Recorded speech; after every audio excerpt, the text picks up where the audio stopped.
Good afternoon and good morning, everyone. It's my very distinct pleasure to introduce to you today Ruben Nelson, my very good friend and colleague. Ruben was born in Calgary, Alberta, and raised by strong prairie womenfolk. Was educated at the Queen's University and Queen's Theological College in Kingston, Ontario, and in the United Theological College in Bangalore, India. This background stimulated him to pursue his passion to make reliable sense of our times as a Canadian pioneer of strategic foresight and serious future studies. Ruben has taught at Queen's University and the University of Calgary and worked for a host of clients, both in Canada and abroad. He was a Canadian member of the International Futures Academy in Vienna and one of 6 international advisors to the major future projects undertaken by the federal government of Germany. He is recognized by international peers as Canada's foremost and most widely experienced professional futures researcher. Ruben is the only Canadian fellow of the World Business Academy, the World Academy of Art and Science, and the Meridian Institute for Leadership, Governance, Change, and the Future. Today, Ruben remains the executive director of Foresight Canada, where his current preoccupation is the creation with colleagues of a way of seeing that will help us to understand and promote the personal to civilizational transformation demanded by the Anthropocene for good governance. Meanwhile, he serves humbly as a member of the board of both the Ralph Connor Memorial Church and CACOR. And on a personal note, I'd like to say that Ruben is one of the very few people who can take something that I've said or written and feed it back to me in more precise language and stronger words, in ways that even I can understand what I was trying to say. And so with that, I'll pass you on to Ruben Nelson. Thank you, Bill, and thank all of you for being here. And I want to thank those who will watch this by video without an opportunity to talk back. You'll find that my information is on the next slide, and if you want to get a hold of me, be happy to talk with you about these things. I hope, Bill, that I meet the standards you've set and that you can understand what I'm talking about. I want to think with you about what I see as the root meta-challenge of the 21st century. And I want to think particularly about why we don't get it. In other words, the issue that I'm raising is an issue that is not yet on our agendas, where it's not yet in our funding agencies. It's not yet in the boards of directors of whether they're churches or research agencies or others. And in missing it, we're putting our future at risk. So let me start with a vitally important insight that I think we all share. And that is that our apprehension of reality shapes our responses to it. This cartoon sits on my office door and has for many decades because it captures the sense I have of my assignment in the world to help make more reliable sense of what's going on. So we know that if we misapprehend, then we will not respond well, that if we don't respond well, bad things happen, and therefore the logic is if we misapprehend, bad things happen. If those statements are true, the conclusion is also true because the logic is valid. Wittgenstein put it in 3 simple words, initially in German: understand or die. So my views today are this. What is it that we who are in modern techno-industrial cultures, what is it that we don't understand? We do not understand that our modern techno-industrial form of civilization is already past its peak, in a state of increasing disintegration, also known as simplification or collapse. See the work of Rees, Bendel, de Oliveira, and Huygens, among others, and that modernity will not survive the 21st century. Today, no modern culture, not even one significant MTI institution, gets it that this is the case and has openly committed itself to organizing itself inside and out in order to come to understand and respond with imagination and courage. And my question is why? How do we account for this apparently appalling situation within MTI cultures when we are the very cultures that see themselves as the smartest, most science literate problem solvers in human history? So here's a visual image of where I think we are. That heavy blue line is the emergence of modernity over the last 1,000 years. And the line, of course, is not to scale, but we're past the important thing is that we're past the peak and on the downslope. And we do not know if we will face a Seneca cliff, which, if we do, will speed things up considerably. And we're absolutely insensitive to that thin gold line, which is the possibility of the next form of civilization emerging if it's nurtured by us appropriately. And we who are modern simply can't imagine that after 1,000 years of intensifying development, that it's becoming clear that the MTI way of apprehending reality, presenting ourselves to it, and responding, A, is not sustainable, and 2, cannot be made to be sustainable. But simply, MTI cultures cannot be fixed or solved.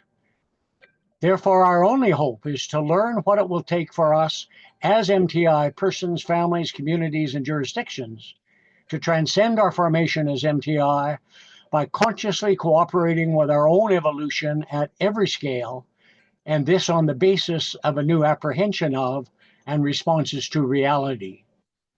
And that's what I hope to explain to you, that no new, updated, revised, fixed version of MTI culture will do. So let me tell you a bit about the kind of journey we're on. The map on the left is Kingston, Ontario, for those of you who know that part of Southern Ontario. And I've got red arrows on different roads that will take you into Kingston. And if you know the area, you know the difference between the old Bath Road and Highway 38. I won't bore you with that. My point is, it's possible to make the case that modern techno-industrial cultures have no long-term future in at least 2 fundamentally different ways. One, by using STEM, measure objective features, and then run the numbers. It's not news to any of you that this is the main preoccupation of even folks who care deeply about the collapse and future of modern cultures. It's what modern folks do. But there is a second way, and that's by using the skills that you learn in the humanities. You learn sensitive observation, deep thought, even deeper reflexivity, and deeper yet, meta-reflexivity. But you can also come using that to the conclusion that modern techno-industrial cultures have no future. And it's the latter that I hope to demonstrate today. And I want to note that there are very few scholars, very few, who are serious about bridging those. Happily, Bill Reese is one of them. Thomas Homer Dixon is another. Now, these are quite different people, and they do it in different ways and don't always agree. My point is that by and large, scientists and scholars and folks who are worried about our future are trapped in route 1 without any understanding that there is a route 2. And of course, if you know what's happening in the modern world, we're in the process of shutting down and abandoning the kinds of teaching that will teach you how to do this with a humanities background. So here's a question to you, just who are listening. Could you write a reasonably acceptable, that C grade that George W. Bush got C's, a gentleman C at Yale, and they gave him a degree, so a C is acceptable, a C+. Could you write a C+ paper on the ontological and epistemological presuppositions of MTI form of civilization, how they're similar to and different from the OPE of other forms of civilization, and why it matters? And I don't ask that to be a smartass, but I ask it to help make the point that if we had to replace even university presidents by this standard, let alone deputy ministers or Anglican archbishops. Most people at senior levels in every sector of North American society would have to look for a new job. So why is this important? If the OPE of MTI cultures can be shown to be inadequate in light of the best we know about reality, life on Earth, including humanity, then it can be reasonably concluded that MTI cultures are ill-founded, that the center cannot hold, that MTI cultures will disintegrate as it dawns on folks that there's no solid ground under their feet. So we're going to begin our journey in Mumbai. The International Futures Forum, which is a group of colleagues and friends, I'm not one of their members, but they're folks that I know, centered in Scotland 25 years ago, formed a very interesting group to chew on and make sense of what's going on. They went to India in 2006, so that the Europeans in this picture are my friends. And after 3 weeks in India, as they were sitting in Mumbai in the room with their Indian host, one of them, doing a debrief, one of them asked, "What have we missed?" And if you know India at all, you could see in your imagination the Indian host with just the slightest smile on his face, not enough in any way to be read as a put down, but just the slightest smile and a bit of a nod of the head that's not so much up and down, but in India just kind of goes sideways to say there's something here you don't see. And the answer was, only what you cannot see. And I want to add yet in there, because if there is no hope that we can learn to see better, then in fact we're hooped and there's no way out, and that's already determined. So let's turn to Wittgenstein, a Viennese philosopher. He's once asked, "What is your aim in philosophy?" And he said somewhat enigmatically, "To show the fly the way out of the fly bottle." And if you don't know what that means, there's a fly bottle on the right-hand side. So in this case, it's fairly modern plastic bottles, but you cut the bottom out of both bottles and stick one inside the other, and then put sugar water in, and of course it drips into the lower bottle. And flies have evolved to the point where they can smell food, they can sense food at some distance, so they'll be attracted by that, and they'll fly through the fairly large opening. I mean, given the size of a fly, the opening is several times that size. They'll fly down through the first neck, and that might be a bit awkward, but they make it because it's much larger than they are, and they think they're in heaven because there's lots of food and they can fly around. So what's the problem? Well, the issue is, of course, that they're not evolved enough to figure out that to get out, they have to fly up that narrow neck that they came down. And so, given the inability to evolve almost instantly, they die. Now, the odd one does fly out, all good, but most of them, if you know, die. Now, the point is that the question I'm raising by analogy is it even conceivable that we who are modern techno-industrial people and cultures are clever enough to get ourselves into conditions that we cannot yet understand and make sense of? In other words, can we get into a Wittgensteinian fly trap? Can we get into a situation that we can't figure out how to get out of? Because if that's the case, there's no escape hatch for us. The escape hatch for flies is there. Our escape hatch, I'm going to argue, requires a new apprehension of reality, and that this in turn requires that we develop a new evolved maturity. So it's not that we'll see reality anew and then evolve. It's that we do both of these things at the same time. And there's almost no place that's talking about, there's people talking about human evolution, there's people talking even about cultural evolution, there's people talking about science and technology solutions. There's almost nobody wedding these things together. So let me just give you a hint from Brian Goodman about a new apprehension of reality. You probably know that he's one of the godfathers of complexity theory, and he's reflecting on the 40th anniversary of complexity theory and the founding of the Santa Fe Institute on the importance of complexity. And he said that scientific knowledge, originally seen to make possible the prediction and manipulation of nature, and I just want to stop there for a minute and make the point that if you know anything about the 17th and 18th and 19th century understanding of science and the founding of the Royal Society in the 1660s, this agenda that we live in, we who are subjects, live in an objective world which does not change. We can know it objectively, and that knowledge gives us not only prediction, but the capacity to manipulate and control. And so the kind of control that Trump is trying to exercise on the world is at the heart of modernity. Trump is not an accident. He's a manifestation of the deepest insights into reality that modernity has.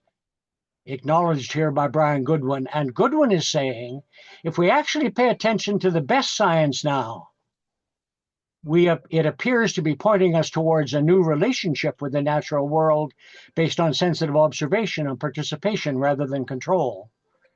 Approach reality not as Trump approaches us, but not even as most scientists approach the world. Approach it the way you approach your lover, with sensitive observation, hoping for participation. And Wilfred Cantwell Smith, Canadian, probably the wisest historian of religion who's ever lived, a letter in the mid-1980s. He was then at the Harvard School of for the Study of World Religions, of which he was the founding director, saying, Butch, which is how he knew me, I've spent most of my life, most of the last 40 years, endeavoring to understand worldviews, other than those worldviews we in the West have inherited.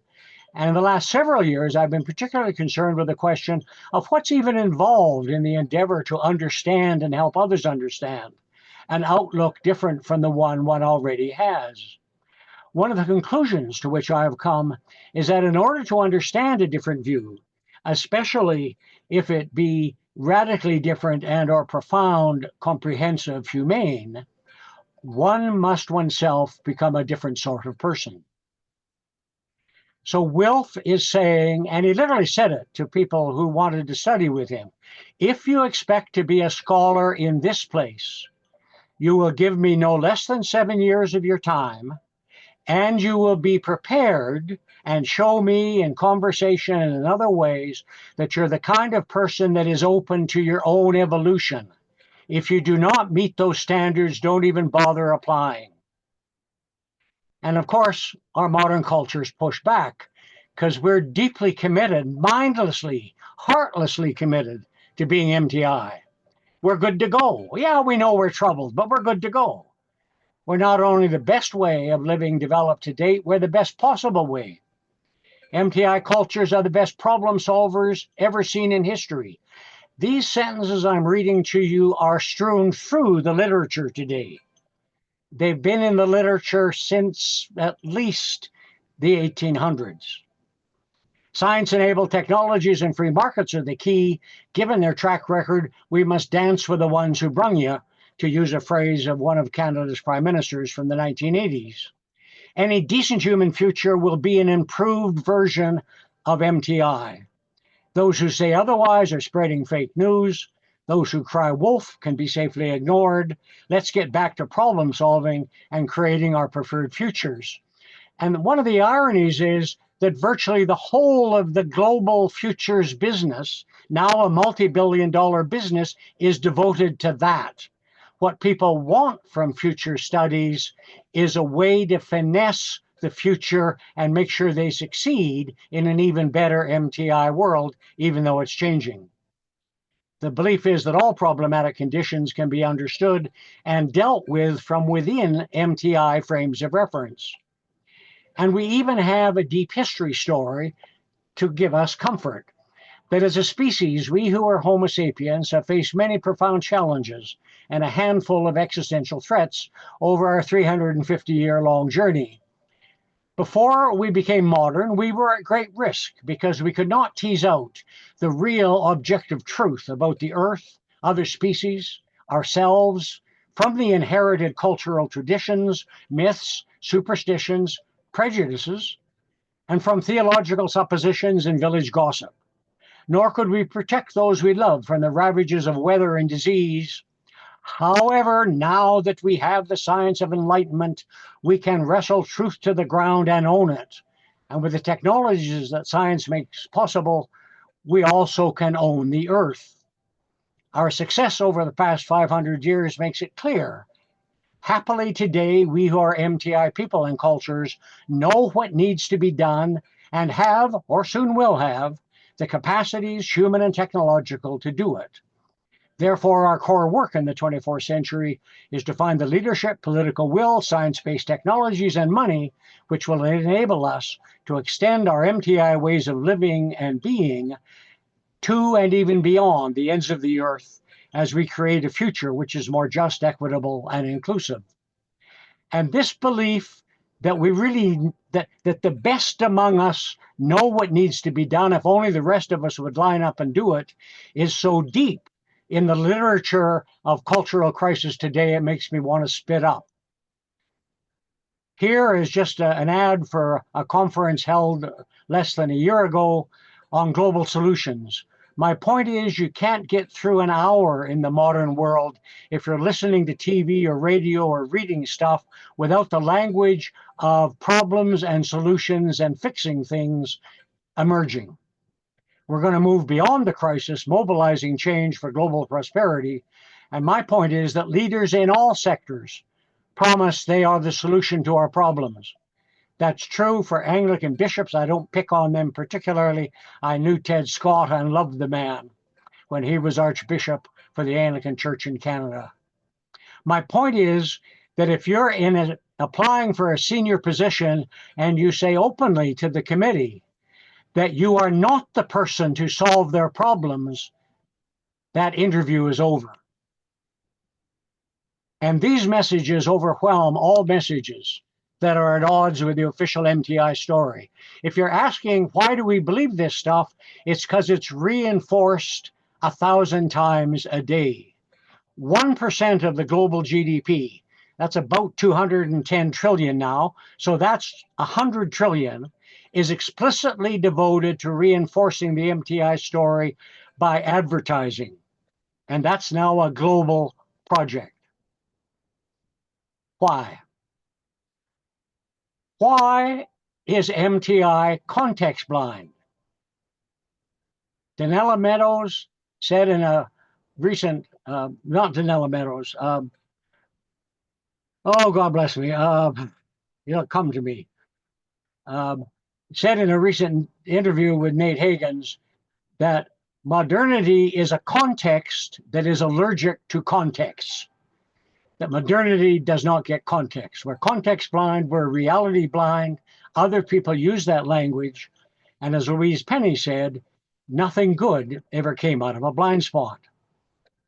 MTI cultures are, now one of the reasons that we're context blind is that MTI cultures are unaware that we exemplify that the MTI form of civilization, and that it, if you like, is a container within which we live.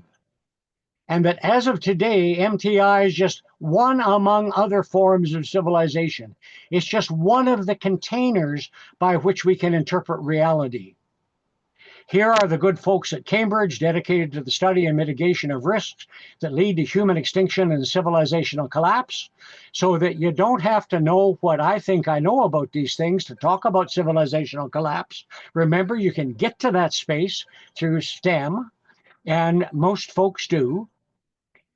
But there's not a word at Cambridge, even though they still have a philosophy department, about this Second Avenue. Not a word. There's not a hint that modernity itself may be the deepest source of our problems. Here's the Millennium Project. Some of you may know about it. For 25 years, they've been flogging this model of the 15 big crises. And there are hundreds of these kinds of models out there in the literature. The content is somewhat different, but they amount to much the same thing. And there's not a peep in any of them, any, that our modern techno-industrial way of apprehending reality is the deepest source of our troubles. Here's Policy Horizons Canada, lest you think I pick only on Americans and others. This is the unit within the federal government of Canada that does foresight work. And they were asked about 7 years ago to identify the major challenges the Canadian government will face up to 2050. And their report, which is on their website if you want it, this is from their report, has this diagram of the 16 identifiable issues, and they hasten to say, in order to get at some issues, you may have to put some of them together. So some of the changing nature of security and conflict, which David Harries knows more about than probably any other Canadian, may have to relate to shifting dynamics of privilege and marginalization, or to the challenging environments that we inhabit. So they hasten to say, you may have to do some combination. And if I said to them, as I did, you're missing something, they said, well, see that dotted line in the bottom left-hand corner? If there's a 17th box, fill it in. And I said, no. The fact you would respond that way is evidence that you're missing what I want to talk about, that you're missing the fact that modernity itself, you're missing that this way of answering the government's question is a modern way of doing it. And there's no question in your mind as to whether it's a good way. You didn't check with Leroy Little Bear, who's an elder of the Piikani tribe in southern Alberta, because Leroy Little Bear would look at this and laugh, because he's one of the few people who understands indigenous ontology as well as Western ontology, and would say, no, if you want to learn how I would go at that question, come and live with me for a while, but it's going to take you a while. Because we have no sense that we need to transcend modernity and mature into the next form of civilization.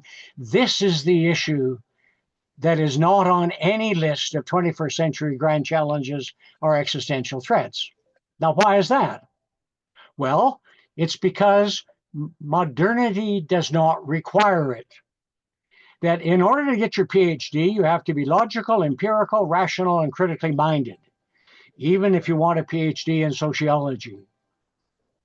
You don't have to be routinely reflexive. Why? Because our MTI interpretation of reality does not require reflexivity in order to know reliably. That is, the grasp we moderns have on reality is a reality that does not say to us, hey, in order to understand me, you bloody well better be reflexive. Rather, it's a reality that once we grasp it and know that we've got it, we know we have objective truth. You don't have to be reflexive about objective truth. You have to be critically minded. Aha, yes, lots of articles on that. Reflexivity, not so much. So we need to get real, but not in the sense that modernity uses that phrase, because what they mean by that is absolutely headed in the wrong direction. So caution, things are going to get deep. We already talk about deep sustainability, about deep ecology, and the language of deep. All these words come from articles that I've read in the last year or so. I haven't made up any of these combinations. I've seen them in print elsewhere.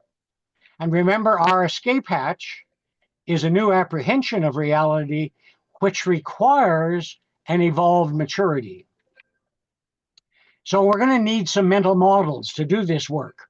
And I just want to point out that there's lots of people who get to the place to understand that modernity may be headed for trouble, but almost none of them make the move I'm now going to make. This doesn't mean I'm bright and they're evil. I'm just pointing out phenomenologically that in our culture, because we're so confident of a modern way of doing things, we tend to say, okay, we're in trouble, let's find ways to analyze it and get out of it.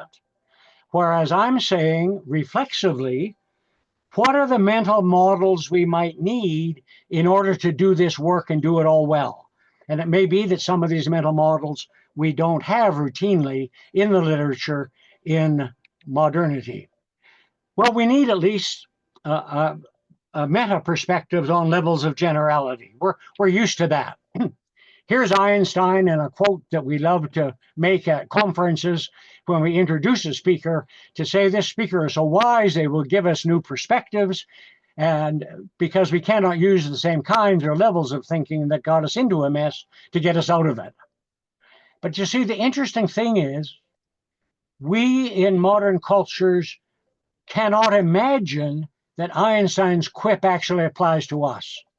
We cannot imagine that the trouble we're in is such that we can't use modern techno-industrial science and thinking to get us out of it. We are so committed to modern techno-industrial thinking and science, it's all we can imagine to use. So the thought, which comes from a deep reflexivity, is not even thought. Next, we need a reality that allows reasonably coherent alternative apprehensions. So I'm suggesting that the reality that we need and our relationship to that reality runs something like this: that the reality we live in its totality, requires interpretation by Homo sapiens. It is not so obvious any fool can see it. Over long periods, Homo sapiens can develop reasonably coherent, broad and inclusive interpretations of what are widely shared and accepted interpretations of reality. I'm going to come back to the importance of that phrase, over long periods, but already you're getting a sense that reality is such you can't know it all by yourself. It is so big and so complex that you need other people and other perspectives. Each way of construing reality I'm going to call a form of civilization. I've used that language, so now you know it's a coherent way of construing all that is. And that human cultures, subscript I, that means an integral sense of this word culture.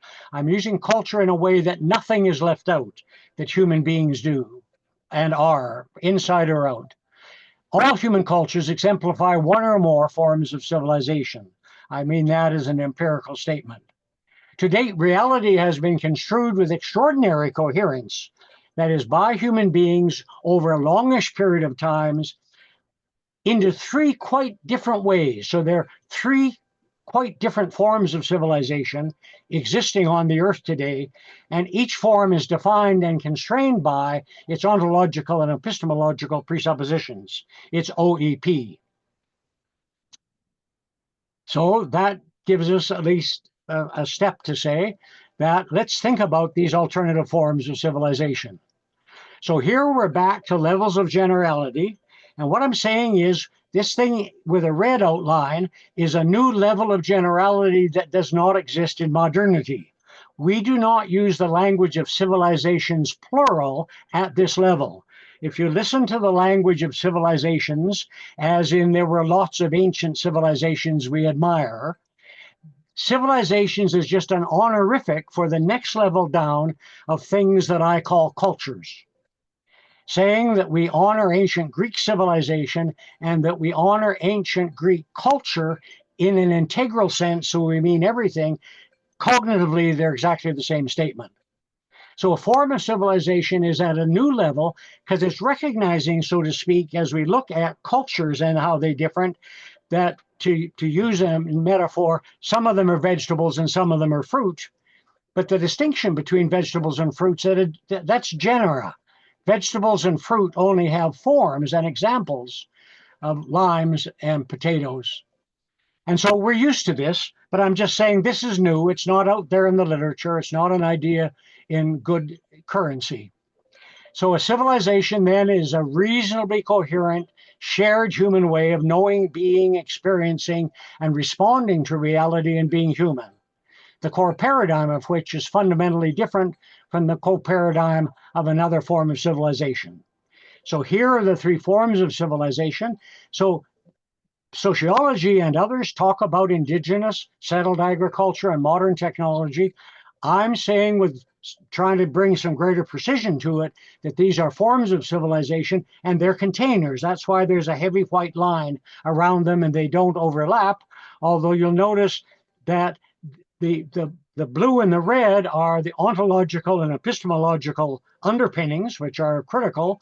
And it turns out that one of those is shared by indigenous and settled agriculture, and one between settled agriculture and modern, but there's nothing between indigenous and modern. They're type opposite. And the core paradigm I've referred to is about the nature of reality, the nature and agency of human persons, and the relationship of persons to reality. That those are the things that change most fundamentally when you change the ontological and epistemological presuppositions. And so here's a diagram of one way to capture our journey over 350,000 years as Homo sapiens. And the 1, 2, and 3 are the times when out of our past, over a very long period of time, a reasonably coherent, powerful interpretation of who are we, what kind of world are we in, how do we live within it emerges.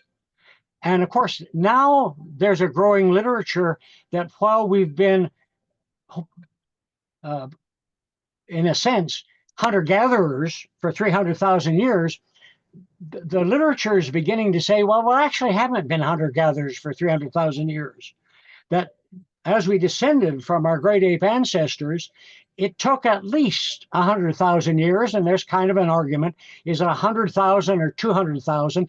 But there's kind of agreement, it's a very long period of time that our great ape ancestors lived and learned to live and speak language, sing before they talk, some elementary language, but learn greater language, evolve biologically.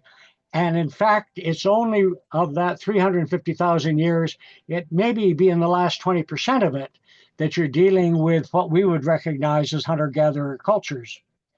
So it takes a while in the total magnitude of reality to figure out what it is, in the same way as after the Holocene 11 to 12,000 years ago, and as the possibility of agriculture emerges, we now know that it took 5,000 to 8,000 years for the kind of core paradigm of local settled agricultural cultures to precipitate out enough that that is clear.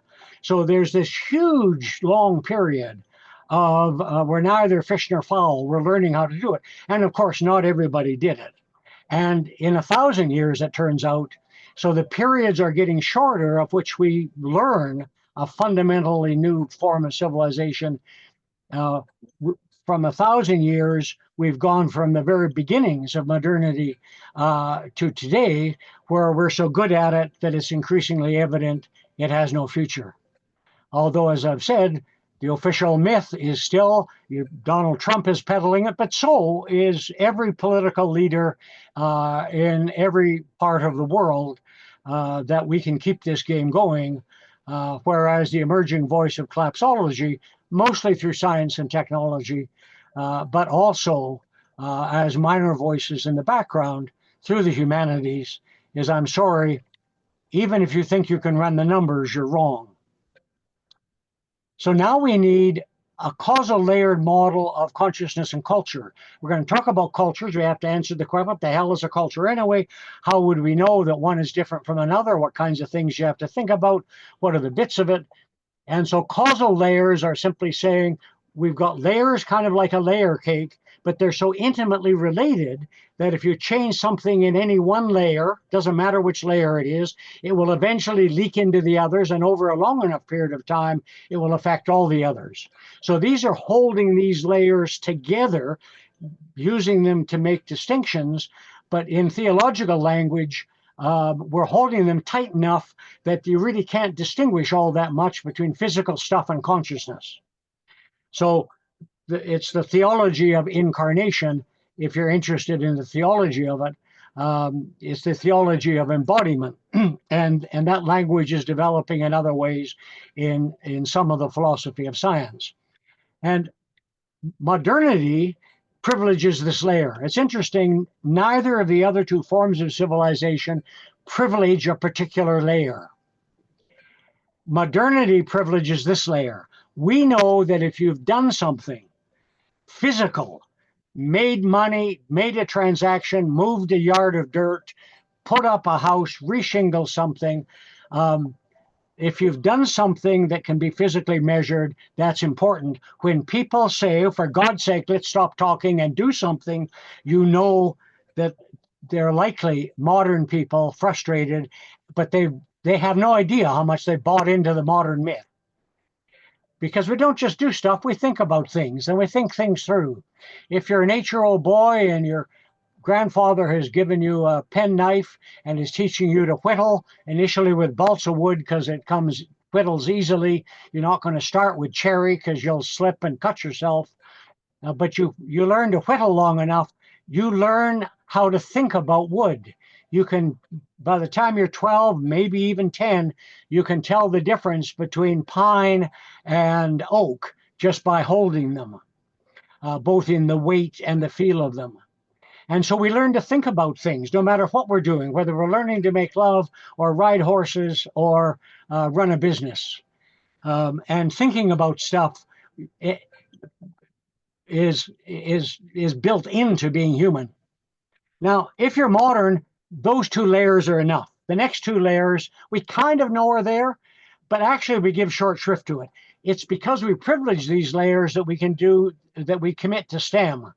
Because we're bad enough philosophers of science and philosophers of culture that we think that if you just think about stuff and do stuff, that's all there is. Well, in fact, as anybody trained in the humanities will tell you, as your mother would tell you, we live by images, metaphors, stories, rhythms, and their logics. That this is at the level at which we see things. As a 6-year-old child, your mother introduces you to her friends and says, not, this is my youngest, but this is my child. This is still my youngest child. And you nudge your mother gently and look up at her because you're still shorter than she is and say, Mother, I'm not a child, as any 6-year-old could. And so that's at this level where the metaphors, it's at this level that you get irony. It's at this level that you get the imagination. It's this level that we had all kinds of data about genetics, but until we had the image of the double helix, we didn't know what the hell to do with the data, and we didn't know how to think about it. But with that image, it let us make sense of the data and think about it in ways, and of course we know what's happened since then. So when you change the fundamental metaphors and their logic, reality changes, but it's also the case that the metaphors and logic that you use have to be consistent with the ontological and epistemological nature and logic of the reality that we grasp and are grasped by. So I'm saying that any culture has all of these layers, whether you know it or not. I'm saying that unconscious socialization, which there's a ton of literature on, happens from the top down, that conscious reflexive enlightenment, having an insight into your life, happens from the bottom up. If you have a powerful enough insight and share it with a friend, and they say, perfectly modern, what are you going to do with it? The honest answer is, I haven't got a clue. I'm kind of down here with my insight at these bottom 2 levels, and I haven't begun to think it through, although I get it, that it is so extraordinarily powerful, it will change my life.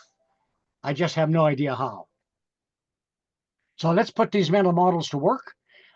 Here are 2 classrooms, and if I ask you which one is older than the other, it jumps out at you. The one on the left could have been around in 1900, even 1800.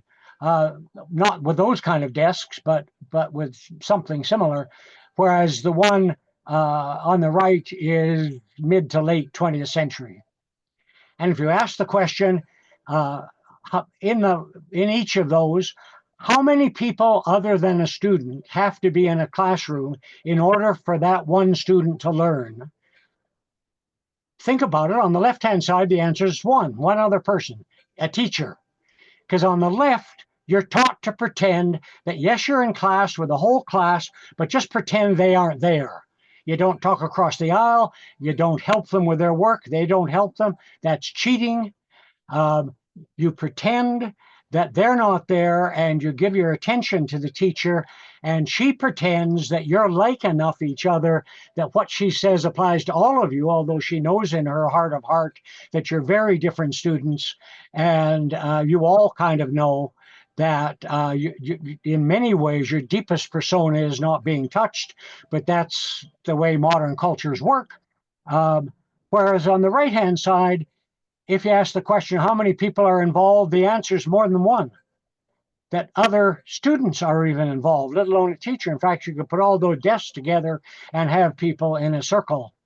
Because when I went to school, on the left-hand side, those desks were screwed to the floor. You couldn't move them if you wanted to. Here are buildings. Because remember, the point is that consciousness matters. That's a pun there. It's not only important, it actually, if you understand that all forms of human consciousness, human artifacts, are expressions of that the artifacts are expressions of human consciousness, you know how to read it, you can look at the artifacts and learn something about the consciousness that created it. So what I'm saying is the consciousness that created these four buildings is not the same at those four levels. So here you have top left, in Ari, Nakota. They're my closest neighbors. I live just over the left-hand side of that mountain in the left part of the picture. The one on the mountain on the right is the first mountain I climbed as a 10-year-old. You walk up the back. It's just a stiff walk. So 10-year-olds can do it. But here, as Indigenous people, they know that they are living people in a living universe, and they have a living relationship to everything in that picture. Every tree, every blade of grass, the mountains, the clouds, the sky, each other, in this case, canvas that they've made their teepees from, the teepee poles. And ideally, you live in the earth in a way, if you come back to the same place next year, you have left no mark on the earth, so they don't even know you were there. Because when they say all my relations as a phrase, they're saying that knowing they live in a totally relational world that is dynamic, and that they're part of that and they don't control it. So they live close to the ground. The top of that teepee is about as far as you can afford to get and still live respectfully. By the time you get to Aristotle's Greece, he also knows you live close to the ground, but not for the same reason of the indigenous people, because he doesn't know that he's a living person on a living earth. He's a living person on a dead earth, because reality does not change and it's not alive. If it's alive, it changes. So he has to account for life in some other ways, and he does it by a distinction between essence and appearance. But notice that the Greeks of his time did not build buildings that were taller than they were wide. That in Aristotle and in Greece at the time, the sensibility is, because reality, once you discover what it is what it is, it does not change, you respect it. So Aristotle and the elders of the Aryan Nakota would have things to talk about with each other about their similarities and differences. By the time you get to Exeter Cathedral, built over 400 years from roughly 1100 to 1500, we could build buildings taller than they're wide. And you can begin to see in Exeter Cathedral, there's a sense in which the consciousness is we who are human may be able to reach for the sky. We may not just have to be respectful and keep our elbows in and live close to the ground. So it's not an act. It wouldn't surprise us that only 100 years after Exeter was finished, that the Michelangelo did that picture of man astride the world, that man is the measure of all things. That assertion of humanity that could not be made by the people who did the buildings at the top. And of course, on the right-hand side, we have no idea how top that building is, but we just know from its architecture, it's very, very, very tall. And it could be in one of 20 cities around the world today. But if you ask, in which of these cultures, with their consciousness, is most likely to have an environmental crisis, it jumps out at you. It's bottom right. Which is least likely? It's top left. So you see, the critical insight is that the ontological and epistemological understanding of reality is the base that the metaphors and images by which we make sense of things has to be consistent. You cannot glue a feature that you desire onto a sense of reality that is inherently at odds with that. You see, that's what modernity doesn't get. So here are some features of modern cultures. Not a complete list, but a list that most of us would agree are features. And regarding each of those features, there's at least some people who want features on the right-hand side as opposed to the left. And by and large, what they're trying to do is in their group, in their family, in their community, in their company, to say, we as a company are not going to be hierarchical. We're going to be heterarchical. We have a different understanding of authority. We'll relate in a different way. And all of this is good. And they think they can kind of glue hierarchy onto an unseen modern base. You can't do it. You can't have a truly good culture with truly good people glued onto a modern techno-industrial ontology and epistemology. Not possible. Can't happen. But that, most of the good stuff happening in the world is a version of this. I'm not saying this to condemn those people. We're not even insightful enough yet and reflexive enough to know that the very disciplines we're abandoning are the disciplines we need to make sense of this, to know that the way out of the trap we're in has to understand this, because STEM doesn't get it. STEM doesn't understand the ontological and epistemological presuppositions. If we want a truly good culture with truly good people, we got to have a sense of reality that actually supports that. Back to Goodwin, back to Wilf Smith. So we need a mental model of ontological and epistemological presuppositions. We need to be able to say if these presuppositions are important and if they can actually differ from one form of civilization to another, we've got to at least be able to distinguish them. So here reality, the green line, the x-axis, is reality can be as static as Aristotle thought it was, or it can be dynamic. And so if you're at Aristotle's end, reality doesn't change. Appearances change, but the essences don't. And so if you hear that language of essence and appearance, you know that people are still dragging elements of that. Whereas at the right-hand end, it doesn't mean reality all changes. It may, if you pay attention to it, some of it may change in nanoseconds, and others it may take hundreds of millions of years. But if the time frame is long enough, it all changes. 14 or 30 billion years is enough to get back, as we think now, behind the Big Bang. And so if the time frame is long enough, everything changes. And reality can either be relational, back to those classrooms where the right-hand one was somewhat more relational than the other. It took relationships seriously enough that knowing is somehow more relational there than atomized, where knowing is done by each individual. At the top, knowing is a shared project. So objectivity is intersubjective agreement. We have to agree on these things, whereas at the bottom, you can know all by yourself. And reality itself is made up of bits and pieces. So in one language, the top, for example, is systems theory, meaning by that not mechanical systems. You can do mechanical systems in the bottom left-hand corner. You can think systems in the bottom left-hand corner, but they're mechanical systems of things that don't change, that can be commanded and controlled, and those mechanical systems can be broken up to their constituent parts, which is, of course, with the automobile industry, one of the things being told to Trump, you don't understand how much the automobile industry is a piecemeal industry, bottom left, and your tariffs are going to raise hell with it. So if we then put a circle around it, these then are the forms of civilization, and the colors are simply coded to the ends. So you get 4 possible forms. Well, not quite, as we'll come to.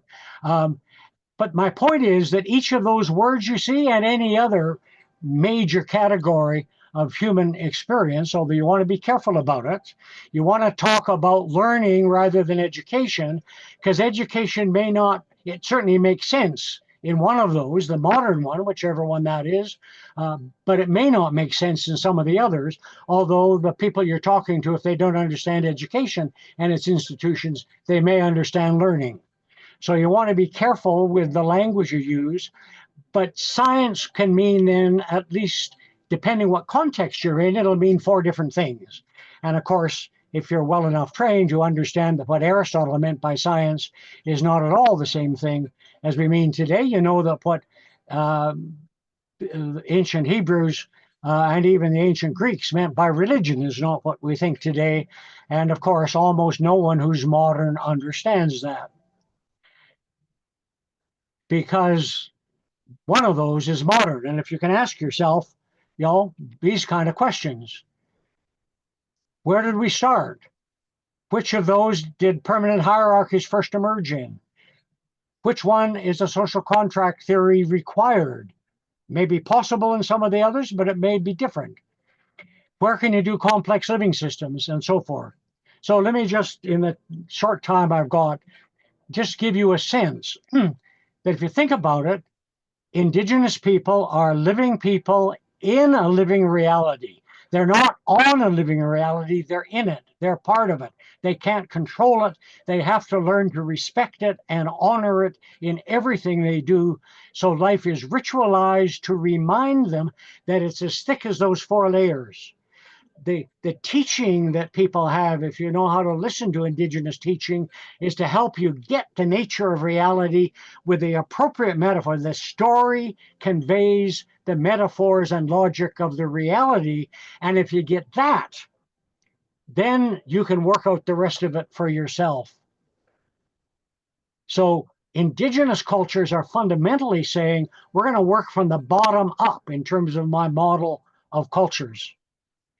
And that's the only space you can do complex living systems in, because in that space, reality is understood as complex and living.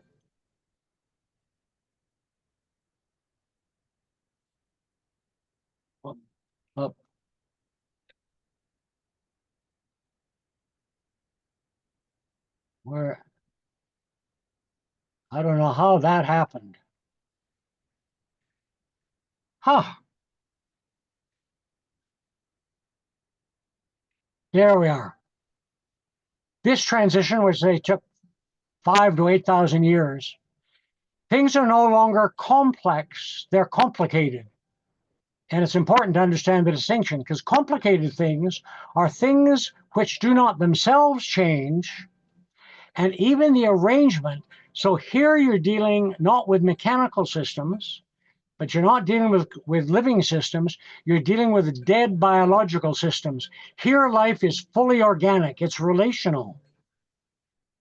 But if you understand systems the way Aristotle understood them, what you're dealing with is a universe in which things are the relationship among them doesn't change. So this is a space in which you get fixed hierarchies.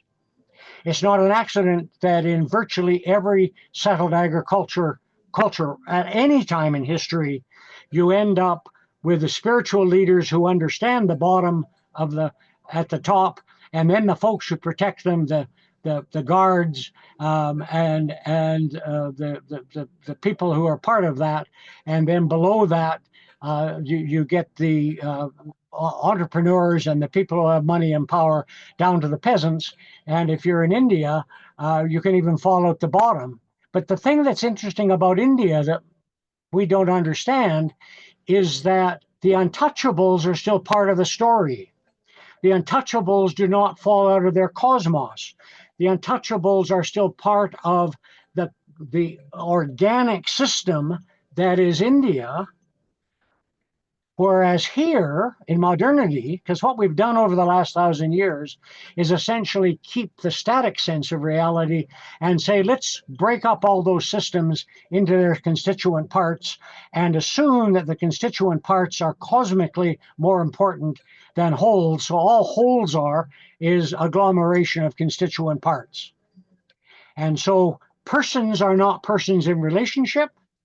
So if you hear people say, I want to take seriously the African sense of Ubuntu, that I only exist because other people exist and see me as a person, if you think you can do that on the basis of modern ontology without challenging that ontology, you don't get it. Try as you might, you won't get your culture to change either. Because here life is not either complex or complicated. You're broken things down into their simplest parts, each one of which is obvious, which is why we give more credit to things that are at the surface than to things you have to hunt for. So X without Y, let me just for a minute, stay with modernity. If you want to capture it, X without Y forever. That modernity is you can separate this without that. You can separate God from the earth, said Aquinas almost 800 years ago. And therefore, eventually we said, can we separate boys and girls? And I went to school with boys and girl entrances. Can we separate people with power from people without power? Can we separate physics from chemistry? Can we separate physics and chemistry and both of those from the history of physics and chemistry? So this is about making endless distinctions. The most critical of which is between that which is objective and does not change and that which is subjective and subject to change. And so reality is objective and unchanging, and what science will do is teach us that, and that's within that frame. And the frame is the most fundamental thing about modernity. And we who are persons are outside it, because inside the frame, we're not valued as persons, we're valued as functions of what we can do.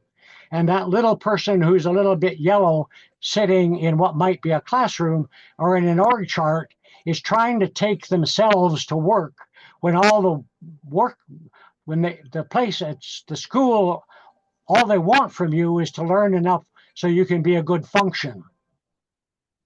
And of course, that's breaking down. And well, it should. Here we see the things that are more current, people worried about climate change, that all we can see are carbon emissions. We don't think systems. Insofar as we think systems, they're mechanical. And of course, mechanical systems doesn't help you understand the carbon cycle, because it's not a mechanical system. One thing at a time is what we do. And then, of course, there's this, which is the postmodern space, and it's got a dotted line around it, because if you think about it, if you've got individual people who are centers of authority in a dynamic world, you don't have enough bases of authority, even in a family, to have the right to tell your children what they should think and do, let alone put a culture together which assumes multiple generations of shared understanding. So given this, on the basis of this understanding of ontology and epistemology, three fundamentally different, reasonably coherent ways of understanding reality and creating cultures. And if we apply them, we see that these are my own. They're a little bit better than wild ass guesses, but that roughly modern people, about 25% of the population today, settled agriculture. This is assuming that most of India and China are still settled agriculture, although there's an elite that may be modern. Modern people have most of the power. Indigenous people, there's about 6% of the world's population, maybe 1% of the power. Not wedded to those numbers, but you can do it as an exercise. If you ask the question of what's sustainable, clearly the bottom isn't. That reality is relational enough as we're understanding. Look at those purple arrows. If you know anything about the history of your own discipline, let alone the history of science in the last 200 years, you'll see the drift has been in only two directions, from left to right and bottom to top. And that's true in every discipline, in the way we've learned to think systems or whatever, in the way that complexity has emerged. And so clearly, top right is sustainable. We're not so sure about top left, because we're still arguing about whether, if you get to top left, whether bottom left is a necessary move, in which case top left is not sustainable. It's only sustainable until you get to the point that you make that move, and in making it, destroy yourself. So I'm arguing that the deep drift at this level has been from bottom left to top right. And Thomas Homer Dixon understands this and is committed, and Bill Reese understands this. And they're both committed in their own ways to helping us understand it. And it frustrates the hell out of both of them that they live in cultures that are essentially tone deaf to them. Because every step of the way, remember, this involves our evolution. You're moving to a world that is more dynamic, relational, contextual, context-sensitive, inclusive, integral, coherent, complex, reflexive, meta-reflexive, personal, and it nurtures maturation. It's not nurture or nature. You're nurturing the natural way that the earth works, including human beings. So my closing comments. Langdon Gilkey, who used to teach at Chicago, human freedom in history never means the freedom to avoid the fundamental trends of an epoch. And there they are. That's what we're caught in at the deep trends. And as modern people, we don't know it. No government knows it. Almost nobody doing futures work knows it. So the core work of the 21st century, and back to the color coding I've shown you, is to learn to know, imagine, think through, and respond to the actual situation that we're in. We're not in the kind of mess we think we're in that STEM can solve. We're in a depth of trouble we don't yet understand. To let go of and outgrow our own formation as MTI persons and cultures, and commit to the utterly new work of consciously co-creating the next form of civilization by nurturing into being meta-reflexive, co-creative persons and cultures. And this is now, for the first time in history, it's required. It requires meta-consciousness. It has to be done fast by historical standards, and it ultimately has to be scalable to the whole planet. As John McMurray said, the head of philosophy at Edinburgh, who taught Sandy Duncan, who is the head of philosophy at Queen's and my philosophy chief, to be rid of illusions, if it does not break our courage, is a liberating experience. And what I've been trying to communicate is that it is liberating to get out of the illusion that we who are modern can use our modernity to save ourselves and the planet. Thank you. Well, thank you, Ruben. I think we all should take about 30 seconds to allow our scrambled brains to resettle, because you've given us not just food for thought, but where do you start when we get into all of this sort of thing? I have a question to begin. Is it conceivable that we are so maladapted within our MTI cultural frame of thinking to the situation we have created that there is simply no way out of the bottle, that we put ourselves into a trap from which there is no escape? And what I'm getting at here is that, look, the pace of change in the recent past is massively greater than the pace of change that we're capable of in evolutionary terms. So we're stuck with a particular way of seeing. We may not see the same way through time, but the way we acquire our way of seeing is somewhat fixed. And yet what we are attempting to see is changing so rapidly, it simply may be beyond our scope. So what I'm saying is it conceivable that we're trapped? Yeah. Amen. Yes, it is conceivable. And it's in that sense, Bill, you've gone to the heart of the matter. It's our worst nature. It's my worst nightmare that it may be that because of that's why I've accented how long it has taken in the past to move from one form of civilization to another.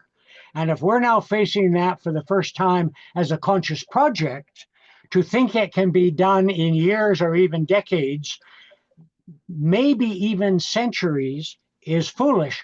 To even think about how long it would take to get the agenda I've talked about on the agenda of, let's say, 5 universities in the world, that instead of the 5 eyes of the security world are going to be the world's first 5 universities that say explicitly, we used to be modern and we now know our project is to totally get involved in this and in a way find a way through this, and in part be an empirical demonstration of how long does it take to do this. How long will it take before we get even 5? So my nightmare is there may be enough of us who come to understand these things to explain to us and others why we are dying as we die, but it may not get any better. That may be as good as a human future as we can imagine. That we don't die without understanding. It's the difference between a person who's not well and knows that something's wrong with them, and the healthcare system ends up throwing up its hands and saying, you got us beat. We've done everything we can conceive of. We've talked to everybody around the world, every possible test, and we cannot help you. We know you are dying, but we don't know what you're dying from. Psychologically, to me at least, that's a worse state than being told, we know that you're dying, we know what you're dying from, and we know we can't act fast enough to help you. That may be as good as it gets. And you and I are both willing to say that publicly. Well, thank you. That leads quite quickly to a little supplementary. Can the work that needs to be done at the cultural level, or does it have to be done at the regional, minute, the level at which we are talking now as a group? And the answer, okay, so let me just give you a quick fantasy. Let's assume that Mark Carney gets elected. So this is all myth. This is nothing about the real Mark Carney. But Mark gets elected prime minister, and he hears about CACOR and about people who've talked to CACOR, and for whatever reason, he focuses in on Nelson and Reese, and says to us, and we go and talk to him, and he says, I need to I understand that modern people are not ready to tell them there's no future in modernity. If I tell them that, I don't get elected. So I can't tell them that, but I need some things to do. But the government of Canada has a budget more than 200 billion, 250 billion. I can hide $1 billion. I can easily hide $500 million. So I can give you to 500 million to do something with now, and I can give you 500 million every year, and as this becomes more common, I can even up the ante. How would you spend it?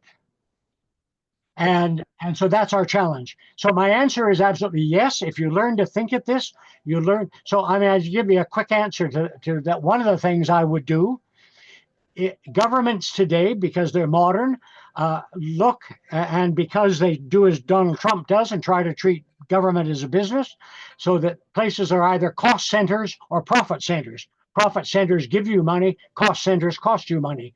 You try to reduce cost centers and increase profit centers. So from the government of Alberta's point of view, the Banff School of Fine Arts, now called the Banff Centre, is a cost center. The present UCP government has no relationship with the arts other than that they despise it, although they will not say that publicly. If they could cut off, oh, we're going to get the government, we're not going to get the government of Canada to do it. We'll take 100 million of the 500 million Mark will give us, and we're going to go out to other people, and other people will say, well, if you put in 100 million, I'll match that. And we soon have $1 billion, and we're going to the government of Alberta and say, we'll take that rotten place off your hands, give you $1 billion for it. And trust me, take that in a minute. As long as we say we'll keep the good parts, the arts and what they do with Indigenous people, because you've already got a leg up in terms of understanding that third level of my model. And we'll say to other people with some of our money, let's raise more money to operate it, and we'll create the world's first center of research and practice around personal to civilizational transition. There is no such place in the world, and we're going to do it. It will be the world. It will be to the world what the Manhattan Project was during the Second World War, to say we have to do this fast. We have to find everybody in the world who can contribute. We're going to have at least one place that's a $2 billion investment, and others will come out of the woodwork, because there's all kinds of other people who say, we've been struggling with that as well and getting nowhere. So yes, it is possible. So if you ask another question, is it barely conceivable we might have some chance to pull it off in a way that isn't utter disaster? I want to say my response to that is yes, if only because, as Stuart Kaufman, again, a godfather of complexity theory, says, you cannot pre-state the future of a complex living system. That neither one of us know for sure what the future of modernity is in the present circumstances. Thank you for that, Ruben. I'll call you tomorrow so we can set all of that up. All right, then. I'd like now to turn to the formal questions. First of all, Paul Beckwith, you had a question right up at the top. And Peter McKinnon, you're on deck. Paul, are you there? Yeah. Yeah, thank you, Ruben. Very eye-opening and fascinating for me. In just plain, simple words, when you're explaining the OEP concept, can you not use those words and just say what it is in plain language? Because I'm not really clear on what you're talking about. I can look it up, but I just want to hear it from you. Ontology is simply the word that says, what's your understanding of reality? So your ontological presupposition is, what are your presuppositions about the nature of reality? Okay. On that 2x2 matrix, both of those axes, both the X and the Y axis, are ontological, so that reality can be static or dynamic, relational or piecemeal. So both of them are ontological. Epistemological is simply the fancy word for what is it for human beings to know reality. Because one of the things we do as human beings in every culture at every time, even newborns, God bless it, new kittens, new living creatures are busy sensing the world to try to make sense of it and say, where am I? And eventually, who am I and what am I if they're human? And so it's just, how do you know the world? And so the y-axis is epistemological, that knowing is either itself a relational project, that we need each other, and that put it another way, if knowing is relational, then it makes sense that if you insist on knowing things that nobody else in the culture knows, nobody. In other words, there's nobody sympathetic to you in terms of what you know about how to behave, what to know, whatever else. The fact is, in every culture on the planet, in one way or another, you get locked up. That knowing is sufficiently relational that there has to be, even Donald Trump surrounds himself with people who are Trumpists. He does not have the courage to be alone in the world with no support. So if you're at the top end of that, if you're at the bottom end of that, is the fantasy that some arrogant, ignorant males have, that I'm a self-made man and I've done it all myself. I know everything myself. And so that's just, it's simple. What's the nature of reality? How do you know it? And it turns out there's 4 possible big combinations. And if you work with them long enough, you can fluff them in to forms of civilization that are manageable. Okay, thank you. Does that help? Yeah, it does. Yeah, thanks. Okay, Peter McKinnon, you're on, and Lynn, you're up on deck, please. Thank you, Bill. And Ruben, that was the most fascinating and thought-provoking presentation I've heard you give. And I've heard of many of your presentations. So I'm going to think a lot about what you've said. But I have an initial comment. I posted a couple, but I'll just deal with this one now. And my question, and I'll just read it in the post, is Ruben's, and I'll use indigenous reality, is it in contrast, can it basically scale? Such as, because we have Bill, of course, a serious advocate that we're overpopulated.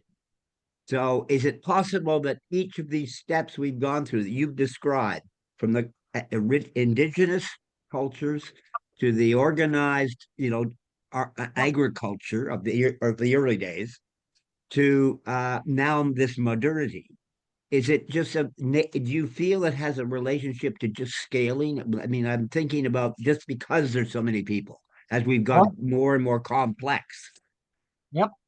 And I welcome your comments. A wonderful question. And the honest answer is, I don't think we know. In other words, people who will assure you that it's scalable, I don't trust. People who assure you that it's not, I don't trust. But we don't have examples, we don't have good examples yet of experiments where we're scaling it. Because, I mean, in part because we don't yet have, we've got groups of people, and this has been true certainly has been true since the Holocene, since agriculture. There have almost always been small groups of people who have formed communities, in a sense, to go off into the desert and learn a new way of life, some of which come back, and they scale their communities by replication. So Jesuits don't have a big single Jesuit community. They've got lots of small Jesuit communities. Same is true with the Sisters of Mount St. Vincent, who are based in Halifax. And so I don't know. My sense is that if we actually put our mind to it and whatnot, that we could figure that out.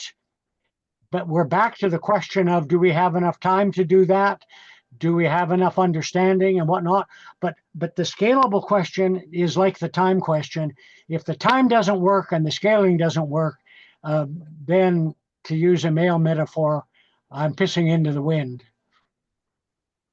Well, perhaps if I may just turn the question to Bill. I mean, I've mentioned his name, since he's been, of course, a great advocate for the issue about overpopulation. So what was your take, Bill, on this same question? You know what, Peter, I think we've got other questions lined up, and I've had enough to say about this. So I'd like to move on to some of the other people, if that's sure. okay. Maybe that could be in our discussion after. Absolutely, certainly. Thank so you. Lynn Thank you, Oliphant, Ruben. did you want to come on and let's see. I'm Riley here. Hall, you're on deck. Yeah. Hi, Lynn. Yeah. Thank you. I enjoyed your presentation, Ruben, but I'm not sure I understood many parts of it. I tend to think in more simple terms, I guess. But what I saw is, with your 3 civilizations, that they all have a technological component, and it just ramps up as the exponential growth of science and technology have taken over. But what they all had in common in terms of the science and technology, in my mind, are 2 things. One, being the basic one, that it assumes that humans are exceptional, that we are an exceptional species on the planet. We are different from all other animals. We are made in the form of God. And I like Daniel Quinn's dichotomy of worldviews in viewing humans as either exceptional, and the world was made for us, and we should take full advantage of it in any way we can, or the world is a sacred place and we're only a single part of it.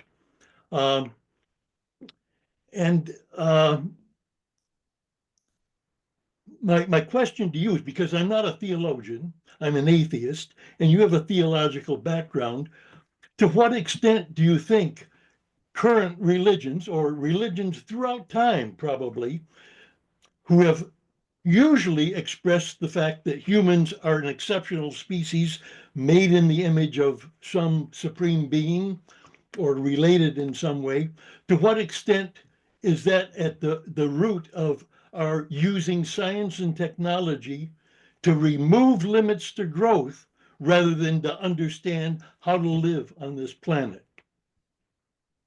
Wonderful question. Short answer is if you actually look at in some depth, we won't attempt, the top right-hand corner where indigenous people are, because they are living people in a living universe and know that they don't control it, there is a deep respect in every indigenous culture. Doesn't matter when it was or where it is. So that they don't even have what we would call a religion.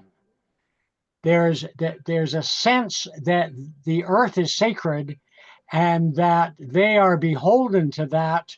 And so there you do not find in cultures in the top right-hand corner the kind of assertion of humanity as separate from nature or over above it. So there is a space in which to treat reality as sacred exists. And if you look at the work of Peter Turchin, he's about to publish a new book in which he's actually tracking down the emergence of what he calls sky gods. And sky gods don't emerge till after the Holocene with agriculture, as the agricultural model gets set. And what you find with agriculture is gods become removed from humanity into the sky, and they become moral. And you get a great chain of being that gods are at the top, and then angels and other stuff until you get humans. But you're quite right that humans are above the rest of the animals. So you even get eventually, but as Peter will point out in his book, and I don't claim, I know his work, I don't know the book because it's not published yet, but he's written a couple of things that are clues to it. This kind of moralizing sky god is only about, in our terms, maybe 6,000 or 7,000 years old out of a 300,000 year journey. So they're fairly recent. By the time you get to modernity, we have imbued ourselves with divinity. And so first Enlightenment science separates us from nature utterly. So this is not religion that did it. I mean, religion is happy to follow that lead, but actually the root of separating us totally from nature is in first Enlightenment science in the 17th century. And religion follows that course. And so the United Church of Canada today, my church, is celebrating its 100th anniversary. And part of my self-assigned task in the United Church is to help anybody in the United Church who'll listen to say as gently as possible, we in the United Church peddle religion that's modern religion, and that will no longer do. Any form of modern religion is no longer, for reasons you've just articulated as well as others. So thank you for the question. We're on board with that what you resist, you should resist. And we need to move beyond it, whether you move beyond it and find a way into that upper right-hand space where, again, we treat life as sacred. Back to Schweitzer, reverence for life, and that's in all of its forms. And we're just, in that sense, a life form. But we're a long way from that. No kidding.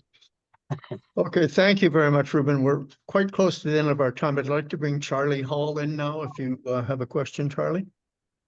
Yeah, I'm speaking as a biologist, and I sent around something a few weeks back on this maximum power principle.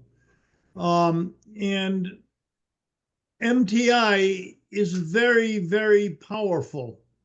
Whatever it is in our boreal fruit-eating African past that led up to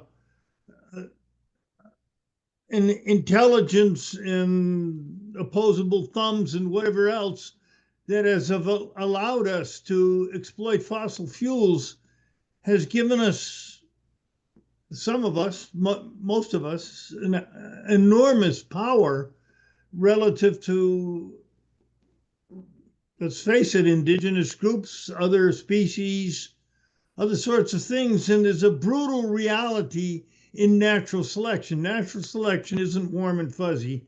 Although the products might be, it's a really sort of brutal situation. And the question is whether we are stuck in a situation where that through just natural selection, the MPI is selected for in a way that makes it very, I mean, you can have communities, small communities, relatively small communities that disassociate themselves from the dominant cultures that are MPI oriented, but only with their allowance. Yeah. And the question? It's I consider it a problem that kind of leads to Bill Reese's conclusion that, we're in a pretty bad situation here. I agree. I get to Bill Reese's to the conclusion that we as a species are in trouble we don't yet understand, and because we don't understand, we will as modern techno-industrial cultures, we will die from it. In other words, modern techno-industrial cultures are extraordinary in their power. You're absolutely right. But they do not have the power to live on this planet in the way that they live, exercising power as they exercise it, as if they can get away with that forever. That there is on the planet, you know this as a biologist, that the Earth has a game that says, ultimately, I, the Earth, have set the rules of the game that evolution is headed for. And if you do not, and I'm the only referee, so I get to decide who stays in the game. And if you cannot play the game that I have set up, I will select you out. And that will be a great bloody shock to modernity, precisely because it is so self-satisfied and so powerful and so caught up with MPP that it thinks it can somehow finesse this. Musk is a great example of that. Just if you want a human being who becomes a kind of stereotypical example with a fantasy that I can control it all. And the Earth just sits back smiling, as she always does, with extraordinary grace and capacity to forgive, that if you will show some humility and come back to me with some humility and learn to be humble, you will be accepted in the family. And the odds of modernity doing that, as we've already said, are slim. And that, so I'm in that sense, I'm with you and Bill biologically. What I'm trying to say is that I get to that route through a different avenue that I think we need to think about, because that avenue opens up questions that are interesting that may help us overall. I may be wrong about that, but that's the motivation behind it. Thank you, Charles. Always good. And others who are here. I'm sorry I didn't have time to engage you all more formally. Thank you, Ruben. I'll take Art's wisdom here. Do we carry on because there's another interesting question, or shall we adhere to our... Yes, indeed. Let's overflow. Cool. All right, then, Ted, can I ask you to come in with your question? Yeah, I actually usually get the last thought anyway, but I don't have to. If I get to be alpha males, then I get to eat you. Not only that, but I get to choose the sauce. The biggest issue is, look, I've done a lot of work myself with small communities, looking at really how people do actually take decisions. And quite frankly, it is a little less theoretical and a little more practical in small communities, where in fact the results are very direct, and at least there are some limits on what they may imagine and try to do. There also tend to be a series of commonalities of assumptions at the community level, where they begin to sort out the things that might work over time, and these do persist. That said, it's very obvious from Ruben's talk that MTI is not very good at doing this. It doesn't share anything, much less wisdom. And it essentially it create a zero-sum game where in most primitive communities around the world, they have never survived as a zero-sum game. In fact, an awful lot of the original work on the growth of civilization in the Middle East, where they actually came up with what is supposed to be the very first creation of community, occurred basically upon the idea of who could best show what was likely to happen with nature, when the water might flow, where you could actually plant a crop, and when you got to survive and drink and eat. And it became a fairly fundamental element in those civilizations. Since then, we may have lost that feedback. So in my opinion, I think that there are lessons to be learned. But the one question I put in the block was, are there any cases, examples at any scale that provide any feedback or guidance for human action? Are there, in fact, theoretical or practical possibilities of success stories? Sure. The answer is clearly yes, and you've indicated that at small scales, there's all kinds of indigenous people who have wisdom. There's even people who are not indigenous. Again, they tend to be small scales and fairly stable. So we're back to Charlie's point that those people exist today at the whim of modern people. To the extent that modernity decides to wipe them out, they have no power to say yes. So they're now beholden to modernity. But of course, there are things to learn.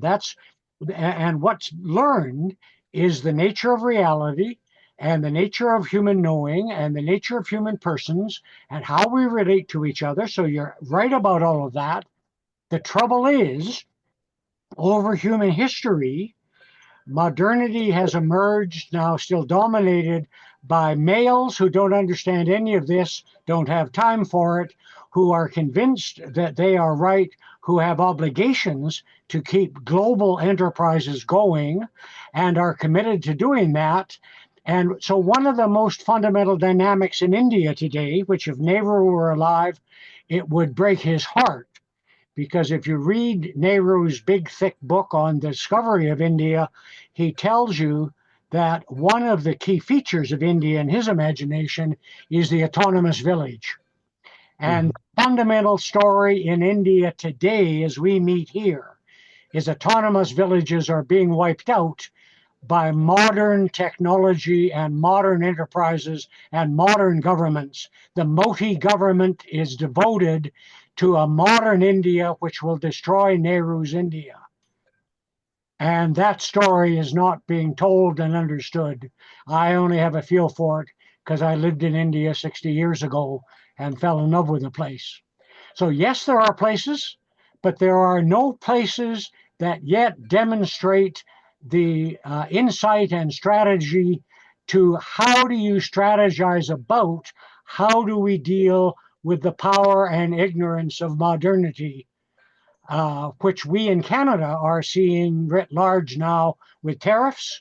Americans are seeing in their own lives, Ukrainians in their own way. Lots of people around the world are being terrorized today by modernity. And there is, at a large scale, no easy word we can say, here's the source of hope for you. Because in fact, at this point, we have no way of reining that in. Thank you. Hey, thank you. So Art, I'm running just for a second because somebody's just delivering something at my door. oh dear. I think we can carry on because Art himself has asked if he can ask a question. So please, Art, proceed.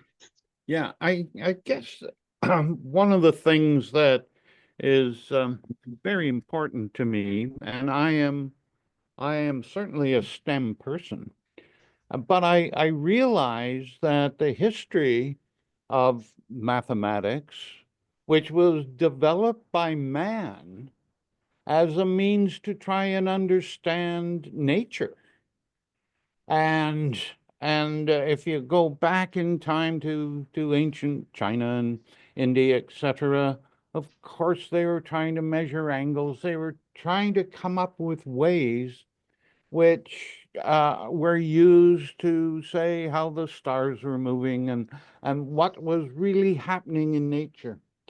And so from the beginnings of mathematics, clearly this led into more sophisticated science and engineering and technology.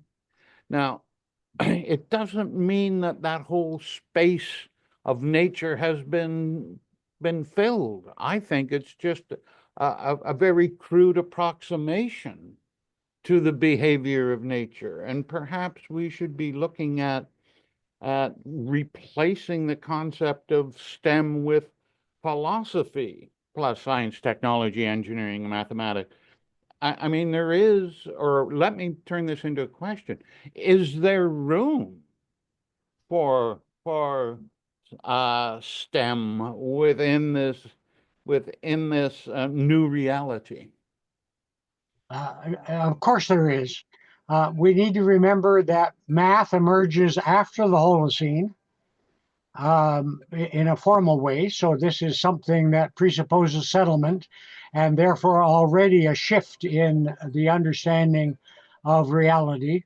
But of course, I don't in any way want to be heard. There's no place for science or technology or engineering, but I want to reinforce that each of those things means somewhat different things in different spaces. And the job we have now is to go back and relearn to be open. In the same way as I've already suggested that Christians, to be specific about the community I know best, need to relearn how to be Christian in the top right-hand corner. That we know how to be Christian in the top left, and the bottom left we have almost no clues about. We have some, but there isn't yet even a serious commitment that should be our journey. And I want a similar journey among people who are STEM people to say with all humility that there is no future for doing STEM the way we now understand it, presuppose it, and imagine it. That, of course, as human beings, we're not going to be careless about this.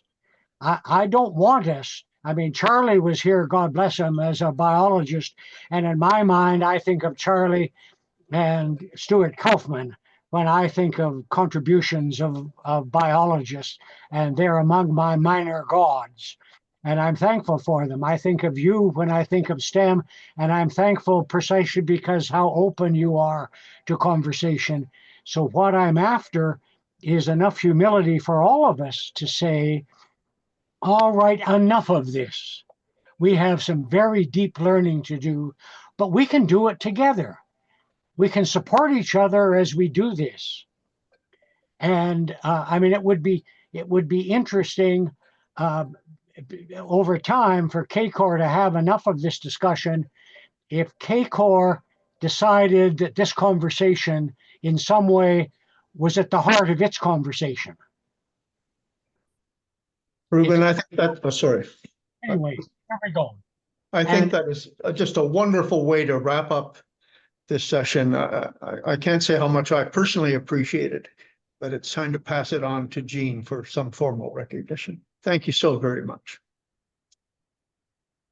Not to me, Yeah, but to Ted. Oh, I'm sorry. Yeah, I can Ted, say you there, nasty yeah. things to you guys again. Yeah, look, these are always very interesting. I always end up with either a headache or a thought or a very good thought.